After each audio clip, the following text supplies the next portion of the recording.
नमस्कार. संतांच्या विचारानुसार एकादशी म्हणजे आपली 10 इंद्रिये आणि एक मन हे सर्व एकत्र करून पांडुरंगाच्या चरणी अर्पण करणे होय. हीच खरी विठ्ठल भक्ती आहे. तर शनिवारी 25 जुलै रोजी आषाढी एकादशी आहे. या दिवशी उपवासाला तुम्हाला एक पदार्थ चुकूनही खायचा नाही आहे. 99% लोकांना माहीतच नाही आहे. तर असा कोणता पदार्थ चुकूनही खाऊ नका. सविस्तर माहिती आपण या व्हिडिओमध्ये बघणार आहोत, त्यामुळे स्किप न करता शेवटपर्यंत बघा. माहिती आवडल्यास लाईक, शेअर, सबस्क्राईब करून बेल आयकॉनला प्रेस करा. कमेंट बॉक्समध्ये विठ्ठल विठ्ठल जय हरी विठ्ठल लिहायला अजिबात विसरू नका. भक्त पुंडलिकाच्या मातृपितृभक्तीवर प्रसन्न होऊन पांडुरंग पंढरपुरात आले. पुंडलिकाने टाकलेल्या विटेवर भगवंत आजही युगे 28 दोन्ही हात कटीवर म्हणजेच कमरेवर ठेवून भक्तांसाठी उभे आहेत. विठुरायाचे हे रूप समता आणि अथांग प्रेमाचे प्रतीक मानले जाते. भक्तीचा महासंगम आषाढी एकादशीचे सर्वात मोठे वैशिष्ट्य म्हणजे पंढरपूरची पायी वारी होय. आळंदीहून संत ज्ञानेश्वरांची पालखी आणि देहूहून संत तुकारामांची पालखी निघून महाराष्ट्राच्या कानाकोपऱ्यातून लाखो वारकरी ज्ञानबा तुकाराम विठ्ठल विठ्ठलचा गजर करत पायी पंढरीला पोहोचतात. यामध्ये वारीमध्ये कोणताही भेदाभेद नाही आहे, जातीभेद नाही, गरीब श्रीमंत असा देखील फरक नाही. सर्व वारकरी एकमेकांच्या पाया पडतात, कारण प्रत्येक माणसामध्ये त्यांना विठ्ठल दिसत असतो. आषाढीला पंढरपुरामध्ये चंद्रभागेचे स्नान करतात. पवित्र स्नान करून विठ्ठलाचे मुखदर्शन घेतल्याने देखील जन्माचे सार्थक होते, अशी वारकऱ्यांची भावना आहे. श्री विठ्ठल पांडुरंग आणि एकादशीचे महत्त्व म्हणजे महाराष्ट्राचे आराध्य दैवत असलेले श्री विठ्ठल हे भगवान विष्णूंचे म्हणजेच कृष्णाचेच एक रूप मानले जाते.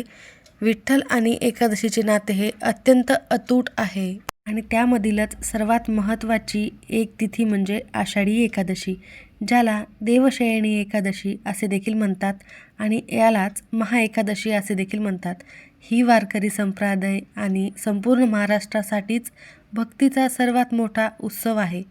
या तिथीला धार्मिक, आध्यात्मिक, विशेषतः विठ्ठल पांडुरंग भक्तीच्या दृष्टीने अत्यंत अनन्यसाधारण महत्त्वाचे मानली जाणारी ही तिथी आहे. देवशयनी एकादशी या दिवशी चातुर्मासाचा देखील प्रारंभ होत आहे. पौराणिक मान्यतेनुसार या पवित्र दिवशी भगवान विष्णू 4 महिन्यासाठी म्हणजेच चातुर्मासात क्षीरसागरात योगनिद्रेत जातात. ते कार्तिक एकादशीला म्हणजेच प्रबोधिनी एकादशीला जागे होतात. या 4 महिन्याच्या काळाला चातुर्मास असे म्हणतात, ज्यामध्ये अनेक व्रतवैकल्य केले जाते. सात्विकतेचा सर्वोच्च काळ कोणता आहे तर वर्षभरातील 24 एकादशींपैकी आषाढी आणि कार्तिकी एकादशीला श्री विष्णूचे तत्व हे पृथ्वीवर सर्वात जास्त प्रमाणामध्ये कार्यरत असते.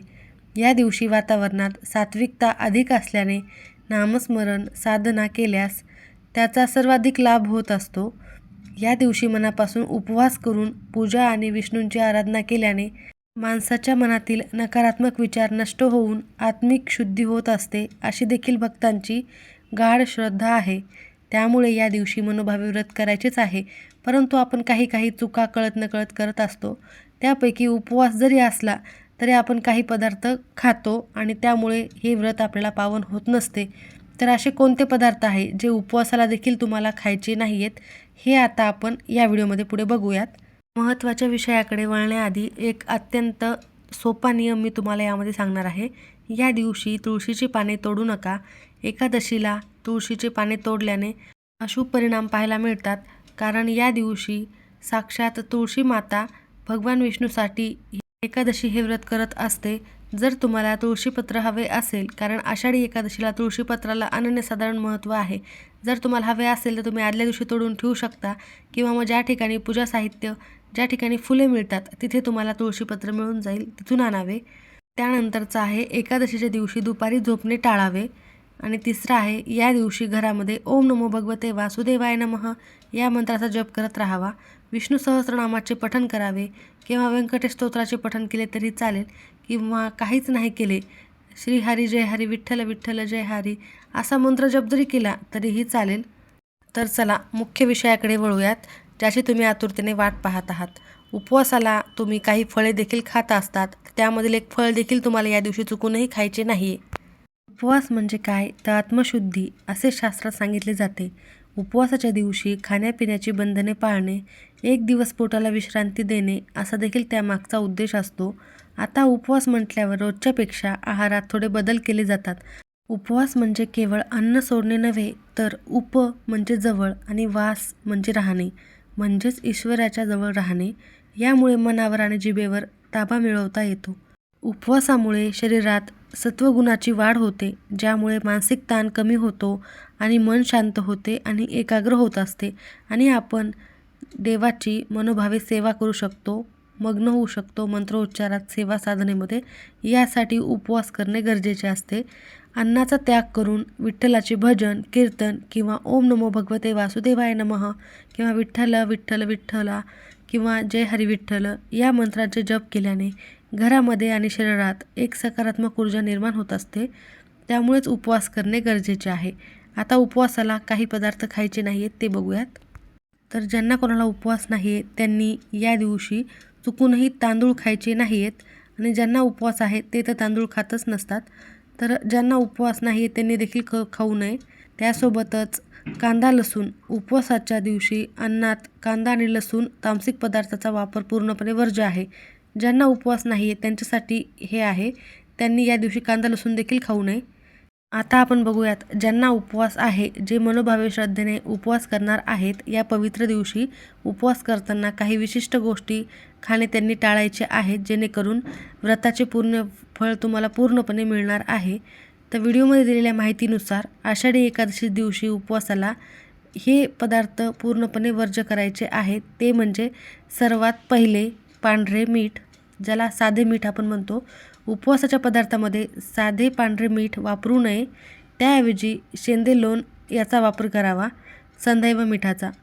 त्यानंतर दुसरी महत्त्वाची गोष्ट आहे ती म्हणजे सूर्यफूल किंवा सोयाबीन तेल. तर तेल काय सर्व सारखेच असतात, वापरले तर काय झाले असा विचार चुकूनही करू नका. उपवासाचे पदार्थ बनवण्यासाठी सूर्यफूल किंवा सोयाबीन तेलाचा वापर करणे टाळावे. त्याऐवजी शेंगदाणा तेल किंवा गाईचे शुद्ध तूप किंवा कोणतेही चांगले तूप वापरावे. त्यानंतर तिसरे आहे ते म्हणजे तांदूळ म्हणजेच भात. जर तुम्ही एकादशीला उपवास करत नसाल तर या दिवशी घरामध्ये भात खाऊ नये. एकादशीला भात खाणे वर्ज्य मानले जाते. त्यानंतर महत्त्वाची गोष्ट आहे कांदा लसूण वर्ज्य करायचा आहे. उपवास नसलेल्यांनी या दिवशी कांदा लसूण वापरणे देखील टाळावे, सात्विक भोजन करावे. आता महत्त्वाची गोष्ट म्हणजे काय, तर आपण या दिवशी फळहार घेत असतो, म्हणजे बरेच जण फळे खातात. तर फळांपैकीच एक फळ तुम्हाला या दिवशी खायचे नाही आहे, ते म्हणजे उपवासाच्या दिवशी तुम्हाला जांभूळ हे फळ खायचे नाही आहे. हे फळ खाणे चुकीचे मानले जाते, त्यामुळे या दिवशी खाऊ नका. दिवसभर विठ्ठलाचे नामस्मरण मंत्र जप करत राहायचा आहे. सात्विकतेने हा उपवास करायचा आहे. मंत्रोच्चार दिवसभर घरामध्ये केल्याने सात्विक लहरी जागृत होत असतात आणि विठ्ठल तत्व तुमच्या घरात कायम राहते आणि त्यामुळे तुमच्या घरातील सर्व समस्या नष्ट होतात. तर या प्रकारे नियम नक्की पाळा आणि उपवासाला हे मी सांगितलेले पदार्थ चुकूनही खाऊ नका. हे फळ देखील खायचे नाही आहे. मनोभावे श्रद्धेने उपवास करा. कोणाशीही हिंसेने वागू नका. शुभतेने, सकारात्मकतेने सर्वांशी प्रामाणिकपणे वागावे आणि सात्विकतेने हा उपवास करावा. नियम पाळून उपवास केल्यास निश्चितच विठ्ठलांची भक्ती केल्याने तुमच्या आयुष्यात सकारात्मक बदल हे घडतील. माहिती आवडल्यास लाईक करा. सर्वांचे खूप खूप धन्यवाद.